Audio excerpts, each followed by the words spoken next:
I was seriously injured in a serious car accident. I was on a ventilator to keep me alive. After the accident, I was in a coma. While in the hospital, I had a near-death experience. When I woke up, I was in a beautiful place. There was light everywhere, and light was coming in from everywhere. There was no darkness in this place, and nothing was in shadow. I looked at my hand and the light went right through it. I could see that my hand was transparent. This did not surprise me because there are many other peculiar things here. As I walked with this Heavenly Father, His face shone brightly. I knew this Heavenly Father was Jesus. We were like friends we hadn't seen in a long time. I walked with Jesus. We walked in a beautiful garden. Everything in this garden glowed with light. The sound of the water running in the river was like a nice piece of music. The water in the river was so clear. I wanted to bend down and take a sip of water.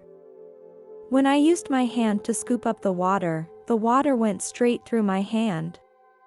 At the moment I touched the water, I felt that the water here was alive too. It welcomed me with open arms. I can't describe the feeling. I was curious about everything in the garden. Jesus was standing next to me the whole time. I could feel His love and concern for me. The love I felt was indescribable. I now had to make a choice. I could go back to earth and continue my life or stay with Him in heaven. We all know that this is a difficult decision. On one side is the pain of my family, and on the other is my new life. I didn't want to be a selfish person. Jesus told me, if you choose to go back, you can help many people who are lost. I can now see the hospital at the same time. My husband was holding my hand and talking to me. When I saw this scene, I felt very sad. I wanted to go back to earth to continue my life with Him. The desire of my heart was heard by Jesus. I went back into my body. I have changed a lot since I experienced this event. I rarely watch TV now.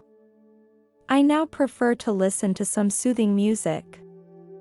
I am very thankful for the accident and the strong spiritual strength I have gained despite the damage it has done to my body. The biggest reason Jesus brought me back alive is to convince everyone of the reality of heaven. Jesus is like family to us. This belief has impacted my life. I would love to share my story with everyone. Because that is what I came back to do. God is with you. After hearing the first story, do you believe that heaven really exists? Feel free to leave your thoughts in the comment section. The second story is also from a lady. She was suffering from severe asthma. On the way to the hospital, her heart stopped beating. She came to heaven and met God. God also gave her a gift. Let's begin our second story today. I have suffered from asthma since I was a child. Whenever the seasons changed, it was especially bad. When it was severe, I had to be hospitalized. In the fall of 1999, it was very cold and I was having a hard time breathing. My lungs were slowly stopping working. I didn't have the strength to speak. My son was used to my condition. He called the emergency number for me. Then, I passed out. My consciousness kept telling my body to get up quickly. But no matter how hard I tried, it didn't work. So I gave up. I took it all in stride. I now felt very calm and did not feel afraid. I was enveloped in darkness. I could feel my presence. I don't know if I'm in a tunnel. because there I couldn't see anything. I began to move uncontrollably, and my speed became faster and faster. I don't know how long it took, but a light appeared in front of me. This light quickly illuminated my whole body. Here I was very relaxed. In the darkness behind me, I saw two people. They were approaching me. They looked very evil, and a low hissing sound came from their mouths. Just as they were about to grab me, I cried out to God for help. A few seconds later, an angel appeared in front of me.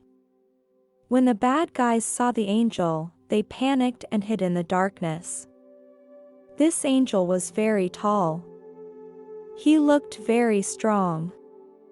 I was enveloped in love. This love was so pure and strong. Behind the angel, I saw a sight that I will never forget. He had very long white hair that was wavy. It looked softer than anything I had ever seen. He also had a long beard that came down to his chest. His skin looked very healthy. He was so perfect. He was wearing a white robe with gold embroidery on the collar and sleeves. His eyes were very beautiful.